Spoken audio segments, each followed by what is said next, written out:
Under the chairmanship of His Lordship Gabriel Scott Poama to trial the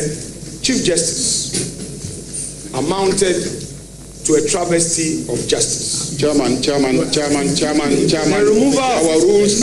are clearly offended. Our rules are clearly offended because the rules I just read clearly offended. But the rules clearly are offended. Chairman, the rules say that the conduct of the speaker, the Chief Justice, members and justices of the Superior Court of Judicature shall not be raised in Parliament except on a substantive motion. He has just raised the question of the conduct of a Supreme Court judge who chaired the committee, and he describes it and the conduct and what the justice did as a travesty of justice. He has raised the conduct of that judge. He has. And the rules are clear. And I can assure you that I will not allow you to breach any inch of the rules today. No inch of the rules will I allow you to breach. Let me respond to him. Chairman, let me respond to him. Okay. Intino, we first Deputy Speaker, you are a handful, and I yet is a catcher, a sat mash between, and I yet is a Wakasanono, and I imprint or your committee chairman, and I dream Kenny, I wash Apua Ama a year, Justice Paul, Pafu Bonnie, Nahu and Sam, I will so be Pimo committee no more in Sembisa will see Bisano, judiciary in Pukurano, Nidibre Kutano, Bitmashe Apua, Atotoniama, Ama Bibia, Etini Aposto, Nene, and Bushia, Yetien, Mama Nebo, Esi. More and woman your boy, why you I was aware a man when you were to and cry a fin cramantamo, Nana or Ponchichu, and your turning camera, so the fee and Ubutu. Afe yemfa ye ni entremu ewo abofu achimo tampotam ye no so ewo eye enkrampopuni mantam ha ya na ne nyina da ene se eyade a ejabi ama ne homene so ama ekowie ekire no na chese eniema hodo ya asai no enya asem ketwa ebusia entremu no ekiremu a na chese enya eye fire service for ena fenso ye omo national headquarters dumja adwumako no ena wonum so omo wo legon ena wonum nyina da eto kese etu anamon ya ano ehare ede womani ekiremu wa bra wonya entiye se wonum enso de ato womo ewo empotem honi na wo kire se bra wo kodru ho na wotietie mo no bese ahomache no miensa aboapa mo bese sima enwotwe no ena eja no ehya ase ya womo so enya asa akọ no na obedru wo bese no miensa aboapa wo sima no aduonu enkono eye 329 ena wonum ebedru ho na wo wie ye na ochese wani ebehu se ne eja no asia ye bese no nan ene aboapa wo bese sima aduonu enum no na chese ano aye den penti na kwan ye obefa so na wati metwetwa age amanfo ewo ene wonum shops ahodo wo tonton niema ebiti se anom de ene de ka ho no ena wonum so eyo no sa kwan no so na wonum modem mo enam so ama bese no numbopo ho sima no aduonum ensia 556 no na wonum etimi abra ejana no ase enkakran kosi se no nsia bopo ho sima no edumienu 612 ansa na jano wotimi edum ne kura ewo mu se obi a ho anka nipa dasani bia kra ewo eyade a ahwere no nanso no ni nyinam no kyerese eniema dodo na no ena ese ye nanso ni nyinam no wobo wo homoden ema containers ye no eye enade de no makomako enso eyade a wodom timi bo ho ban a eho antimi antechima na wonam sayo so ede foto akọ ede ama wona won tonton niema hodo ebi tete tissue papers ne wono mo etonton sa niema na tesa no se abribia no so wo shop a ebe ya fire extinguishers nya bi na fa bobo ho ebi e mo so no se ejama ne homene so a se ye ketuo se ye de benyom eja wo hwe no wo ya akwapa na so so sori atia wo a wanhwa eni gina bi ebeje won semte no wa chese se ohun se jabi ama ne homene so e wo ba bia emfa ho ene ne ketuo yo ya ahyase no bomodian na ntempa so fredum ja adwumeko na wonum bedru ho watimi adum no krampo no a eno yesene se ye betena ho ama se ye soso anon kakra ensemo ansa na yafre wonum wanhwe a womra no na enema agensemo nti wei ene ensem kakra ya anope ya nasa homachen achimota abofu empotem ho ya chese ejama no homne suntum jadwume ko na government no watimi adum na japade na senso kra bia ne ho a ne ho etechima na yeda so agina eja hyehyɛ enwo ensemo wei Swami magazine zone 4 eho ena meka sei eja hyehye wodomo nam so ama ejapade bebre ena aseye Swami magazine zone 4 do ewa sentiment na wono mo kire se niam a hyehye do ebeyi shops awodo 5 containers ena fe 2 bedroom apartment ni nyina a hyedwure be na wobra sabre husem yesi ye no yensem twani kopio wodomo a Roy Emmanuel otutu wono eka ho bi wobra sa eja hyehye ekoso no wone sompa kase etwetwe nkomo 10:30 then start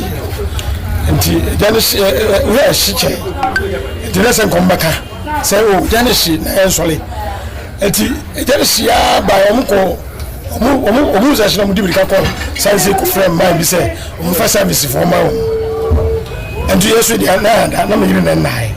nti me sole no omu sole ya obehwe kire say na jana do ya na me di so du no tu so guso dinka ya du and so side ha the society na me so wonder as a giant manager na go tell man na say mo so mi ko konti ne ko di ani mo na jeri dem the first for no buy kura no o for so say ko mo du na ha na se ko mo di ka du ha no so say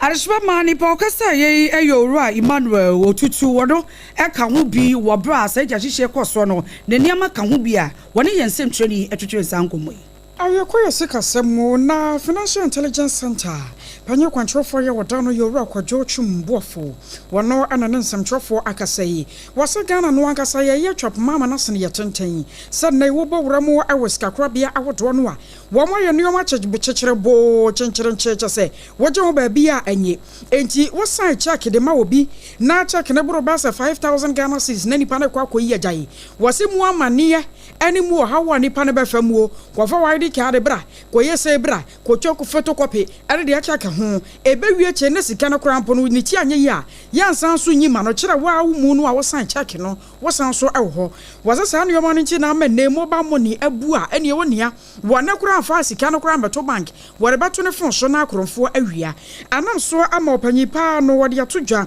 akirem so wo basera Ghana ban ewom se ye bi de aboa ma mobile money no so atumi akonkan san no nya afa na akodi ki obia so awoska krabia wodo de na so se ne yaye yense ye woska krabia wodo ni ntino ama mobile money ni so nkrofo bi no afabro nya ho ewe nkrakasa wo mu bu Ghana fo efa so awo ho a wasa ban ani tumi ku ho. The banks have tightened their regulations. So the FinTech and Innovations Department of the BOG and the Financial Stability Department are very, very strict on financial transactions. Indeed, if what I know, you can't even, in Ghana today, you can't even give a third party a check of more than 5,000 cedis. That's how strict they are. As we speak, you can't even transfer foreign currency to an individual without setting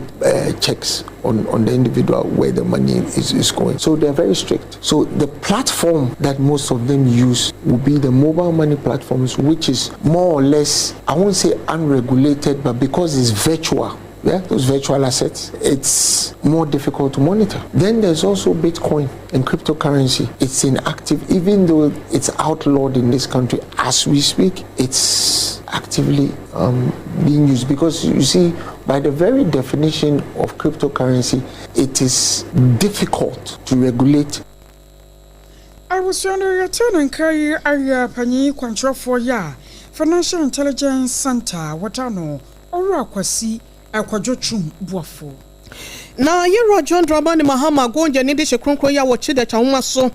prince Robedie bra na wo bontoa abepema mpanyi adwano adie no na simpie ni apa bia wo gina so no wo de akasemu tua na no esechire omanfo nyina se odofo ne dom no na amanfo nso afo nkokromoti ankame no na wo bedi adwane se Ghana mampanyi obehwe se obetimi aboa akuafo ama won so enepa bia de wo wonom wo wonkuayo adwumem no wonsa etimi aka ne titru ene wona wo yen entakramo Yeboah na wode bɔhye bi ema wonom se enkokɔ nketenkete dwumedie eyade a eda na koma pono so nti woba obɛhwɛ na enkokɔ nketenkete wonom a yawo wonom foforo no watimi akyɛ ede ama wo bibia da opese wode ne ho egye sa dwumedie no wi a enuane nso so wasa ede api so esan se be ya wonom so ede die ho nsɛm no enkoye kabo ema sa nipa kro no wi nso so enuro ya esafata no wasan ede api wonom so na asɛm no wo hye ho bosa no abewie mu dro se woba aba bedi so nti no okropon de domye ne a wo kyerechi wukwada ya no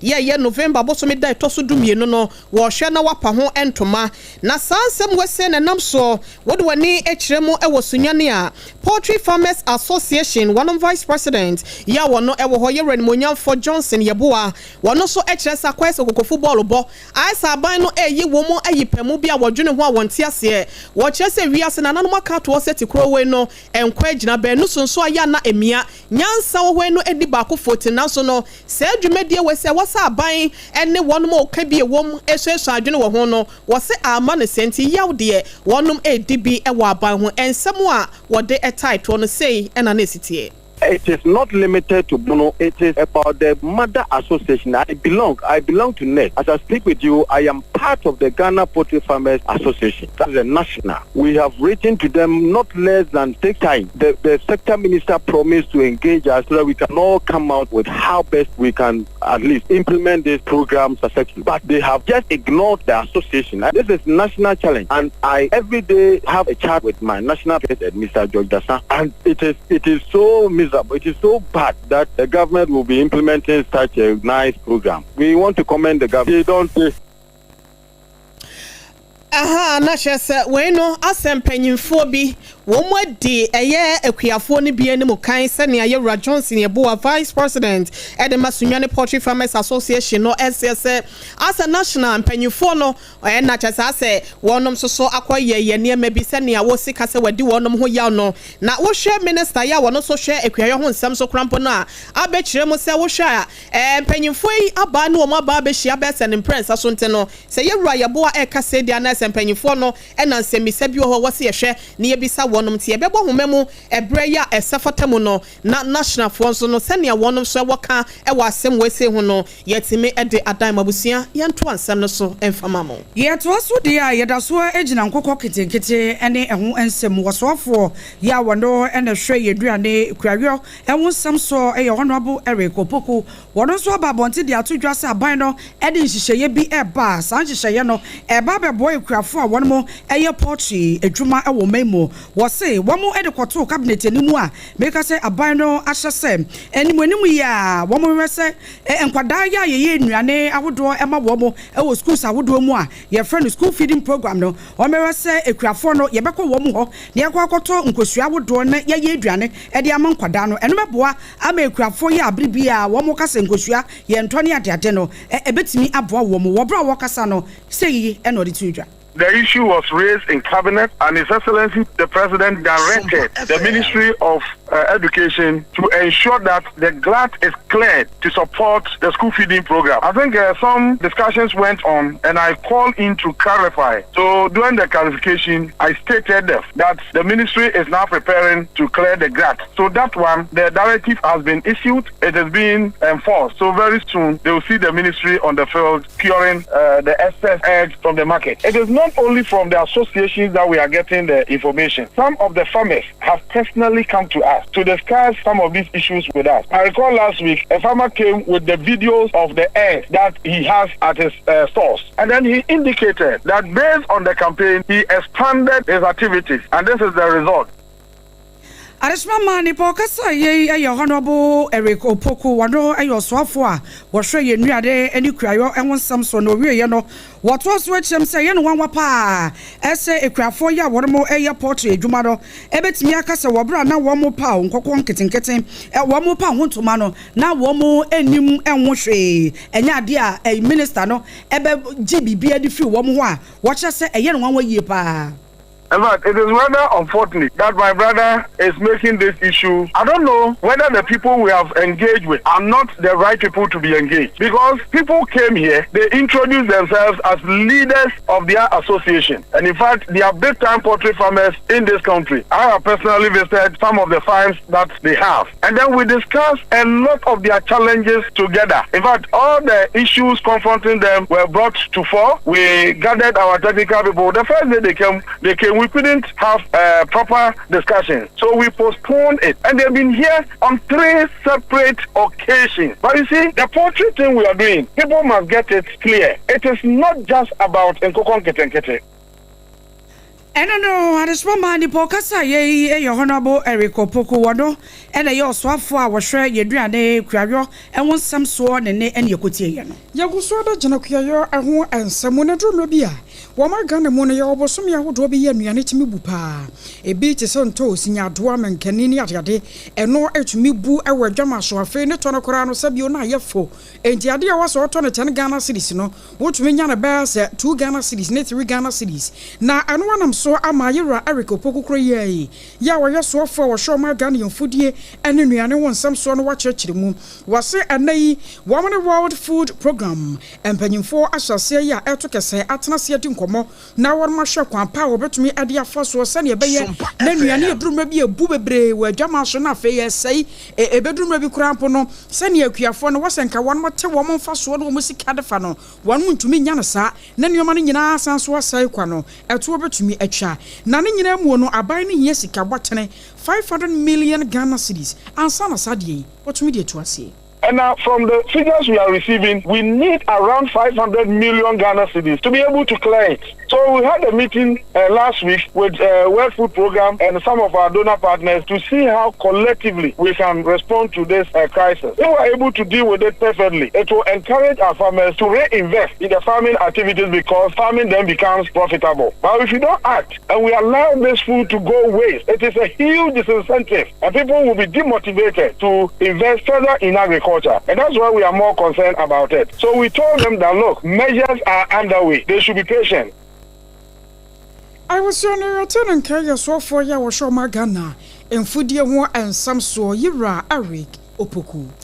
Na atadwefo wa ye ka sei aban adwumayefo wonom atedenne ni nyina da ene se eye sikasem ho enhyehyeye ahodo ya wone aban ene National Labour Commission ekosi ye abrano se be obenya ntomu ewo wonso wadada adwumaye ya woye ene wobosom yakatue mu no enne de wate asem de ede afa ho ni nyina da ene se aban no ede eye stamp esi won krata so ama ye ka sei wo hamu abupen no enkono 9% ewo wonom so akatue mu entumu no eyade a wonom ede ama wonom na wakyerese wo fa single sponsor structure no so na 2026 sane anema ebesi akwa ewo sikasem totoye no wode emaye eno echi no National Tripartite Committee wonom so akobenkromo agye atomo se da biara da ya wonom ebeye adwuma ya na kane no won sika wogye no eye 19.97 Ghana cedis no wonom atomo ama sese da kubia da adwuma ya obeye no kwa Ghana sika no 21 Ghana cedi 77 pesos ya chase won so no ni nyina na etrese ebehya ase adidwuma ewo afe ya edi anim no January bosome da edikan akwa wiem ewo ne December bosome no da etwato ewo afe ya edi anim no na sa enhyehyɛ we sei ene ensa no ensensan nyina no etodwa enrada wa bra na aban no ene Fair Wages and Salaries Commission wonom eto kese ya Finance Ministry no wenyi wonom akwa enfrimu wa bra na Organized Labor for so edimo etintimai fellow successful negotiation ena chese ni nyina so ekoso sebeye ni nyina no behwe no oba pepepe yo ede fan yo atodwa ewo aban adwumayefo akatua ho ensem so eko awieye no ena soofo ya wono ehwe eye photosam eso yera Dr. Atofosen wono so de abasobode edema Organized Labor for se wonom so enkabomu ene won so ahofama ya wonya sebe ya wobetimi aboa aban no ama ne nhyehyɛ ya hodo nyina atom kwan paso no wo kyese wo bɔ wa abaso na wode abasobode ani bi nso ede ama adwumayefo se twen ya wonya etwen pa ede ma aban no ewo ne nhyehyɛ ya na wo ede ma wonum nyina no watimi atwen ama enede ya ye kasa de bibia etimi ato na kwan mu ya nhyehyɛ ya hodo aban no eye yo so obetimi ede ama eye ntomo ewo aketua mu aban adwumayefo afem no etimi abemunti wosegana fo nyina no yenom so entwen wo pemrepa eda yenim kana mampanyin yewra John Dramani Mahama oni na ndisi aban no wo nepa ene hyehyɛ pa ema Ghana fonte no ebre ye da wonom enim no obehwɛ no amani nyina edrama fo aboboa no sebe ya wani gye so ebetimi awie wonom epeye wei ene ensem kakra ya efri aban ho eto eye Ghana aban adwumayefo enim ASIAMAH Kasiaboy Ugusu ya wutie free SOMPA 106.5 FM Accra ewie die ya faseda emma enmeku a wormo ebo yechi abrane ewie time about center for ene ye dia seda piesia seda wampam ekode ama wo mo se ene eba ne tidi ya de a sa wo san time about mix ho na okoto edure bi ene enya de wo tidi ya de no ebekọ enya no nko a se wontumi ni di wo ho bomoden a se obepe time about mix edure ni bi na wotimi anonom ebemu atai bo ni ye pa wonam ya wo general body pains wo kwa adwuma ye nuanom ye papa no mekuafo wa kwa afuom wa ba wotimu se wona ba bia ye wo yade a bomode ase obepe time about mixture aduro ni bi na watimi anonom ebedi wa kagina mu papa ye the time church mixture ene ne capsules nso abedwa so a sa no emienu de bia meka cho se wo ka bom na wonom a adwuma a ye ko bo e wo ni peduo no mu wankasa no ebe ye onwanwa be ma won se wontimi nwonso a wote yaw e wo bembe no mu bomode a ne be time church mixture ene ne capsules no ba eyesiesie agimfie ho se obesiesie di a wonya time mixture ene ne capsules no a ebetimi aboa ama wasiesie wa yimfie ho me afro OBAAPA oba enum emema so etimi enum oba a oma akwada no fo na afei oba wafo yefunu wo mum ye no de muntumi enum o doso poso afrena na watafeja wo so ageman e wo 0244417669 0244417669 na woni nana entwetwe enkomo Joe's bread and pastries. Hey, me say wutie me wo ye bebunu na wutie me ewie na wonni adwuma wi a ene me be me wadwuma amwaye enfom sa nhyɛ wo de me fam oba na de bia wo mfa wo dadwene enkoto be ma so se de bia wo ma osika da bi fa won sa ye adwuma na entimi emmoa sa wo pe adwuma ye de ne Joe's bread and pastries aba e de amawo a o pe kenke na aton wo eno no ye tuma wo etufo bo so kra ne 3 Ghana cedis na cha sa wo so de wo pe e de atoso na wonya mfa so bebre wo mpe we na wo pe de nya ne se wa wo betwu moko na wa pe wo hyeto bi wo hu na wo de aka ho wo de si kwanchen na wo ton enkofo beto say kenke no eye de papa ne moto ananu ada ye di ye no nyasem ketoa enti wo so ko na ko tobi na ton na entimi emmoa na yesanso wo pastry so say de medi kan eka ye no enti wo di dwumedie bia na wo to wo nsa frɛ ne a ye be baba be serve kama de wo pe bia na be bia ye bread no ene ye kenke ne de ho ye kama efi bia ni wo no enti wo di a enya ade yade bia ebetimi aka wo bomodi asa wo ne wo mu ebedi enkomo na wo hwehwe ye tu akwan ya wo hu ye wo domi heya domi commercial bank no enchem pepepepepe ho na obehu ye ya frefra obetumi afre do e wo 0256 0688 32 0256 0688 32 na wo ne wo mo entwetwe enkomo adesmama ye to akase bono so e de amamu a Ghana mampanyi dada Dr. Alhaji Mahmoud Bambia wono e kanipa enumu a emprempren wono mo prese nyame adomo afeye di enum ya ene Ghana fo ne bi enya wono mu gidie titu ni MPP amanyuko ne mu eto aba no emba wo mu a na emu baako aba baye Frank Krani e de ama MPP amanyuko ne na meka sei Dr. Alhaji Mahmoud Bambia gusu ya wo bo ne nto a na eno adade na oti mantemu na nanwada ena ebeto odwase mrahye bedwani ya wono ene wo Asante Achim South abato pesua so ono abo kwaku Asante Boaten ede kotu dwa e wo baabi se Dr. Alhaji Mahmoud Bambia sebio oye kwa akwa ene oba so oba besom obesom ye no de mra na so enti onsan kwani nchi sebio oye seremani ena afei oye ho kra stranger brody ebeka say stranger enti wo bros asemi ekoso no Dr. Alhaji Mahmood Bawumia so ababonte beyi no chese sa wo mu de sa ewura MPP amanyoko no mu a enya de a ebetimi abo wo chechire mu say Nkrofobi omonenam omose Dr. Bawumia OBAAPA semwati OBAAPA na ono yede ne baaye ye ne baaye se ombeye akoa na wewie ne djuma enti onko enye semwati sa asem no semwati sa asem no omo kasa asem no omunti ye party abakosem ase omunti na ase unim ye party abakosem a ubehu se Ghana hanyina yenyina ye baaye different tribes ene ebe hihye ya saako ya yewo yi ubehu se ene nipa besi mi ye hoho na ohwe saaka se ya emboa ye party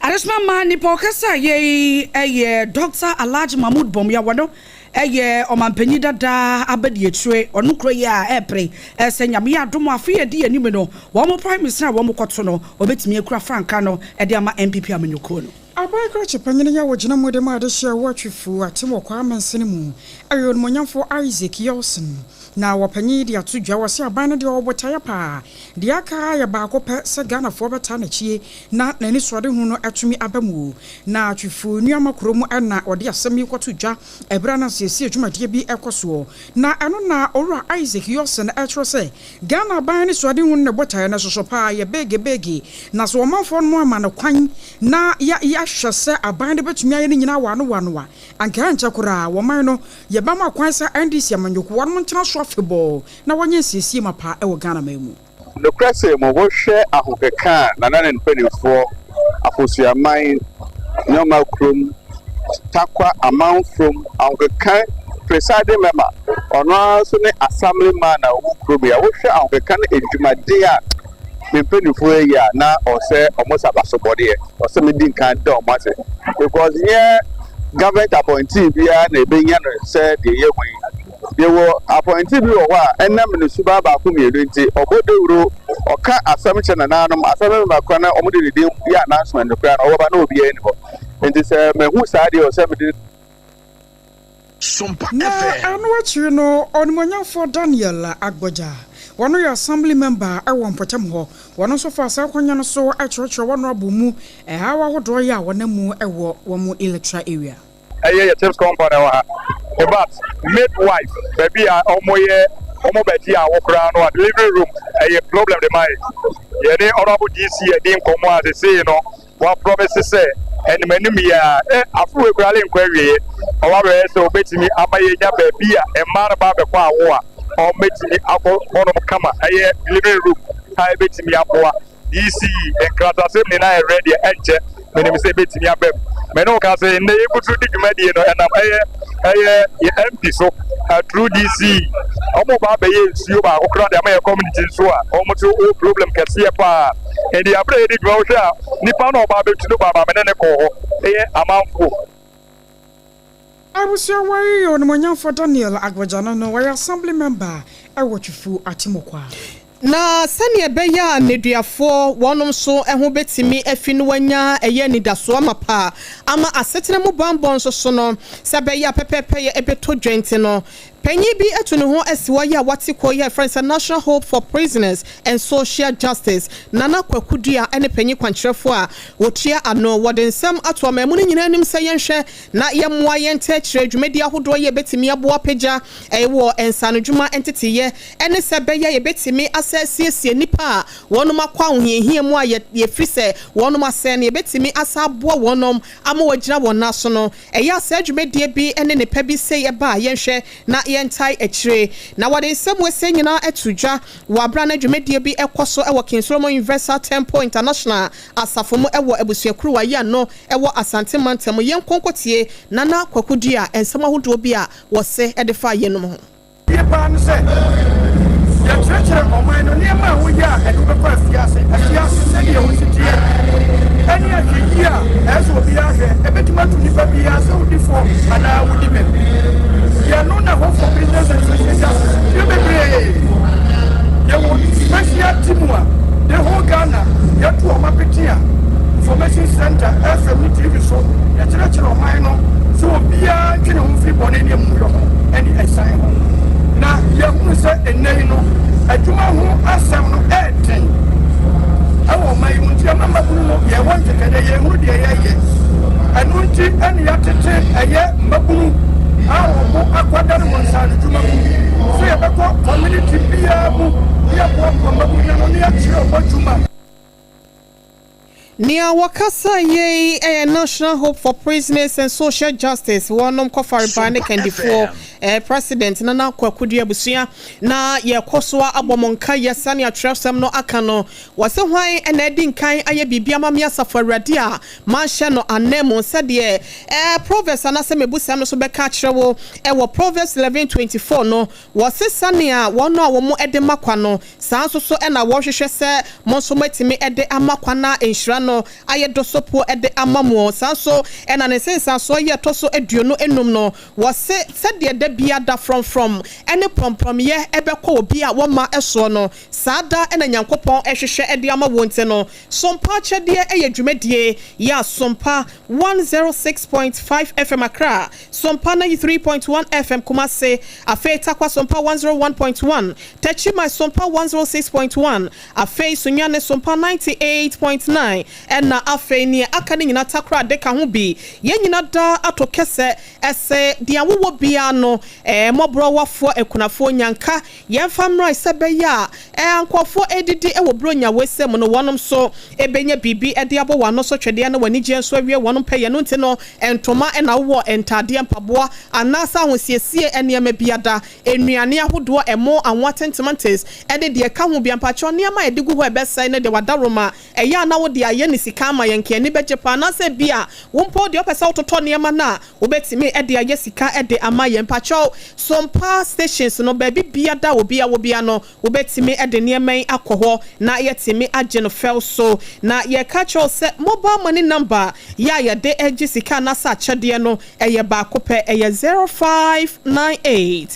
559802 0598 559802 Patredi ebeba eyetara 1 media anase Blessed Foster obona sesa din we se mienu ama me patro na wasan atwen ne yasai esisu bi mama wati ansa 0598 559802 tara 1 media anase Blessed Foster ena ebeba enkwada didie no etoda bia na ye den wo ba no wakese ne dua so na wonhwe obeye ase de on na ebehwe na ma wo mpacho ni nyina ne sa oba no ompe duane na so no won try am vita enfa ma no hwe ye wo mode wo ho ye wo aburo ene wo hwitin so de wo nte no ka oba no ano hwe de wo pe no na wo de ama no na bibia so atemi akoye mole koko anasa aduane bia de bema ne bia na ye koko no pacho no asebi ede egum bema na ye tokom esanse eniema ye enuane no mapabese assisting essential vitamins and minerals ya zinc iron calcium wom no ena yesum ede egum pacho so bia mu no obenya bi ato FDA and stamp ede so Promise Dog Ghana Limited ena de enuane pay abedwa so nti kope bi akira kwan na obedi de hu nsem no entimi enkoye na eno echi no ena ye ka cho se obenu aduane ama taste abem ama obi edi anano asonso abo abaso de a na chese mama nsa no boa for Mama's helping hand onga ena ye kan fo de ama osenya bi nefa egu aduane nim se emfa ho ne aduane kro ya wo ye no me pacho wonya bi ebetimi abo papa ye eye stew ena wo ya me pacho won sabeka onga stew afenso so no onga 3 mix no eye akakadro garlic na eye jene ene akade abom pachonya bi nefa egugum ene onga eye seasoning powders ahodo ni nyina no na bibia so enkoye emfa emma FDA for ede one stamp ese adwade enkrato we senso so Container 74 ya ye Trinity awati 74 aba ede ama obi a ya nanonom dudo no enene ya sesem aye no abefo kwan so kra enti ono mu ebo ama yade bia ye hawo woni pedue no no ne nyina ase etimi etu na yade no ebeti se high blood pressure ne nyina no ebetimi etu ase kranko yade bia hepatitis ne nyina every b kopim c ne nyina no etu ase HIV obrabo anasa osamu yade no T74 bi no mu a ebetimi aboa na etu ase oba obu nsa wote ya wo won sebo no mo ene edam yenu biasa na etwa eyade betimi ahawo bomade aso pepeti 74 eye eduro ni bi na wanom na etimi aboa wo se e wana ya wo bono e wana nye no masa ase bibi fra enti bomade ase obepeti 74 enro bi na wonodom a ebetimi abo kokko wakoma etaye oyeye pa etu ase na esanso boa ama wonkomwa no etimi ejina brane ahode ebemu ankasa enti bomade ase obepe 74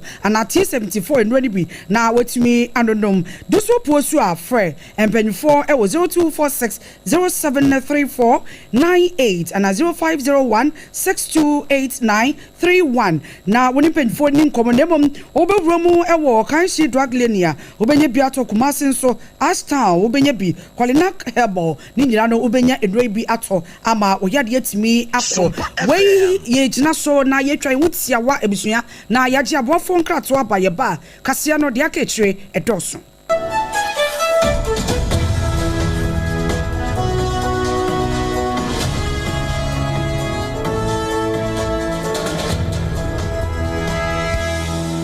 to me train ya oba eni peche mu ana dio bedachi nanso ubitimi abwana manenya apomodin free ni mofrase Yamvita ye de milk papa bi ni nutrivi aye ye nkwada ediane a eye de na ahodi a ewo mu no bo mofra pomodin anyo impeni fosweni chopa Mawobano apomodin free ni mofrase Yamvita gumo hodo bebre Yamvita, a delicious way to grow. FDA aji ejedi yinkrato yatum. Ewra, me pacho brana me hwa de wo bagim. Bra, aden, enanso biem. Hey, tama me hwa ya me ka se yi ba kwin, ani wayi me ensen. Bra, sanya time eba me hwa esia jimi ni me fiefo enya de abako ebeso yen. We de udi se ofa ni nyina. Time eba me hwa, me ka se me di one dance ya heaven ena de me kwa akopie. Enti se malaria, we draw ne time eba me hwa. Enye enunku o, de nanum ato a wontimi ani die no. Time heba Mr. Drono ene yema o. Oba wafa afro de o ma akwada. Wo atridie malaria ibi ansa. Se o pe time heba Mr. Enru dudu atu a. Fo ani kire KNG Heba Center ewo Emrom Abidjan House. Ana ba akoso wo atonsu Monaco Junction. Eno echi obenya bi atowo over the counter medicine sellers. Eni Heba shop dodo na emu. Fre 0244 417669. Kayo set time no TIME. Time Heba mixture. Afi malaria fever bi adani ziba ewo munu betu akọ. FDA aji ejodi nkratu yi atum.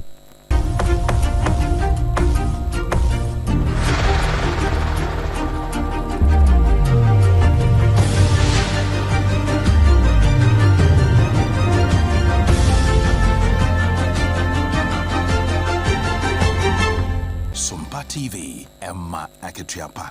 I was saying that was a young woman on ye. Nigeria mamu and yadri. Now, so Nigeria ban was a say ya wo two and among. We are an among strong cocra. Ya one must say one mu a to a sunny baya. And nipa who jadie ya a coso our Nigeria minimum. Na a bicura be mu our my gun and wono. Sadiano to over to me echa. Now, I'm so I'm a Nigeria bino. Woman Ghana my Asia ya ni nyina mu no wo hwe kwampa ya obetumi dia faso na fe human trafficking no what me atu ase na deputy ayo inspector general Edema Nigeria aban no womo anaba ye anafe wona Ghana ban eba be hia ya COP Miss Lydia ya kodonko woni won ase ni nyina no akwakogina senei wokọ Nigeria mamu a ni papa wudwade ase ne yesi because wonya asem keto ma wodada no a na je wodna ba be piem wo mafoforo mu ebe wie kire no na se abrabo a wode nipa ne ba bebo no na ense emfata eno na ka obi ma Nigeria ban no asinkete se ewoso mo na Ghana ban akabachi ho na saade no otumi etu ase roso ne yegina na nsem no ye de asie safen wo fidie no de ato ha anansem wo de brewo no de di makote no na bi ni sei enipa binom a wono bodom pem ebo won hom pem ekotugu naimos fo nso ekowi eche naimos fo etimi wo won ka wa efa won metri no eho ensem eyade a woteye ewo kase yi so saso na ekobia ye fro mo research youth wing ya wo mo ewo epoyamante mo chese abanya sabia wo ho medical doctor no wo mu hia no Sanso no panyi pabi so akasai Financial Intelligence Center ema wade betu dwa atro se nei Ghana yesika kra bia wodo no yatena se ayenhwehan ama mobile money omafo ebu ni pafaso ena homachi abese no miensa kro ho no eyade abofo achimotampotem ho ejebi eto shops ahodo mu dum jadwumekuo no emodin monti no wonom etimi edum no na ejakro ya ebi etoye ewoso ame magazine zone 4 wasantemontem wonam so ema ejapade bebre abusua asai yakopia mu Nigeria memu ama human trafficking won sansem wo peso to ase no ano suma man boy ya de peso yi na ebi kan were mo ne aboabo ne nyina no a awiabra sonfo basa yetena se de beso yi akosua ajewa akode aboaten animedin mene obaapa nana ya ketwe na fe Oheneyere mame ekua yeboa ASIAMAH bronya busia ye sorry adwaso wa bra ye da wase se wonya abra ne adaje